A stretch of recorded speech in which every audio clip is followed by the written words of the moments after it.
බුදුරජාණන් වහන්සේ දේශනා කරනවා මහණෙනි මේ පුද්ගලයාගේ එළියෙන් හොඳටම පිරිච්ච ස්වභාවයක් තියෙනවා. ආවරණය වෙච්ච ස්වභාවයක් තියෙනවා.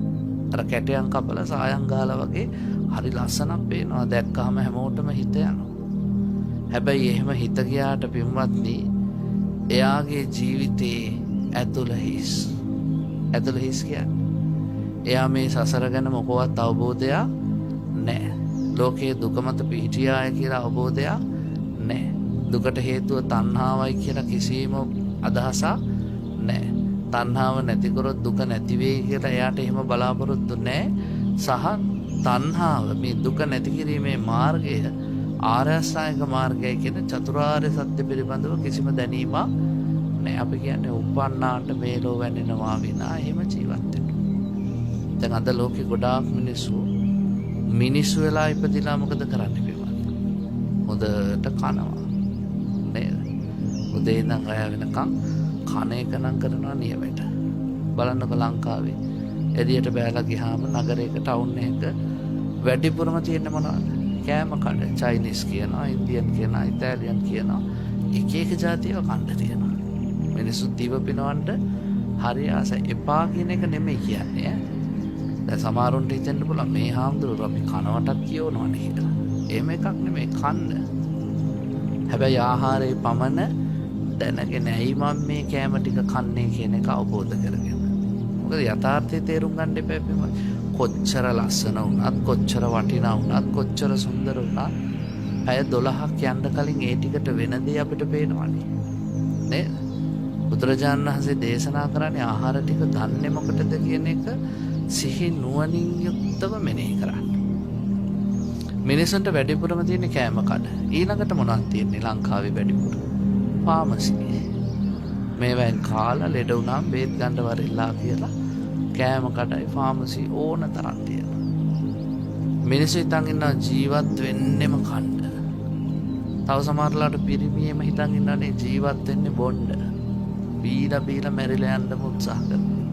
ජීවිතේ පරම අරමුණු කියලා මිනිස්සු දකින්නේ මේ හරිම ලාමක දේවල් ටිකක්.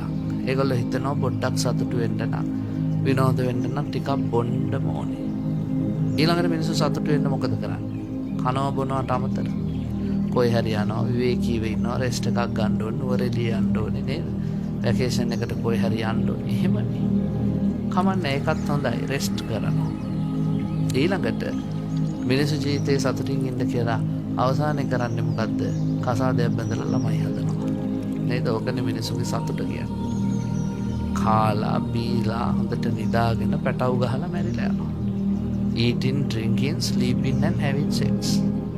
ඉතින් බල්ලෝ කරන්නේත් ඔය ටිකනේ. බල්ලොත් තමන්ගේ ජීවිත කාලේ කනවා බොනවා නිදිනවා පැටව ගහනවා මැරිලා යනවා. පූසෝ කරන්නේත් ඔය ටික. කුරුල්ලෝ කරන්නේත් ඔය ටික, හරක කරන්නේත් ඔය ටික, අලියා කරන්නේත් ඔය ටික. ඉතින් අපි මිනිස්සු වෙච්ච එක අපරාධනේ. බලන්න බුද්ධ දේශනාව නකසිකා සූත්‍රයේදී මේම නියපොත්තට පස් ටිකක් අරන් අහනවා.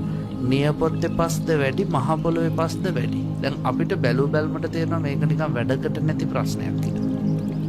හැබැයි ඒකෙන් බුදුහාඳුරු පෙන්නපු ගැඹුර බලන්න ගුණහන්සේ අහපුවම භික්ෂුන් වහන්සේලා කියනවා නියපොත්ත උඩ බොහොම ටිකයි. පොළොවේ තියෙන විශාල ප්‍රමාණයක්. මහණෙනි මනුස්ස රූපෙන් ඉපදිලා මිනිස්සු විදිහට මේ බුද්ධියෙන් ප්‍රයෝජන අරන් මැරිලා යන්නේ නියපොත්ත උඩ තියෙන පස් ටික වගේ බොහොම චුට්ටයි. අනිත් බහුතරය මොකද කරන්නේ? මිනිස් රූපෙන් ඉපදිලා සත්තු වගේ මැරිලා යනවා. අද ලෝකේ ගොඩක් මිනිස්සු එහෙම නෙමෙයිද? ඒගොල්ලෝ මැරිලා ගියාට පස්සේ අපි කල්පනා කරලා බැලුවොත් මොනවද මේ මිනිස්සයා කරේ කියලා කාලා බීලා නිදියලා පැටව ගහලා මැරිලා කියලා සත්තු කරන ටිකම කරලා මැරිලා ගිහින්. එනිසායි මේ හැමතිස්සෙම අපි ධර්මයෙන් ඔබට කියන්නේ සිල්වත් වෙන්න. ආර්යකාන්ත සීලයක් රැකගන්න. ශ්‍රද්ධාව ස්ථාවර කරගන්න. හෙලවෙන්නේ නැති ශ්‍රද්ධාවක් මොන දේ වුණත් බුදුහාඳුරු මගේ, ධර්මය මගේ, සංඝයා මගේ.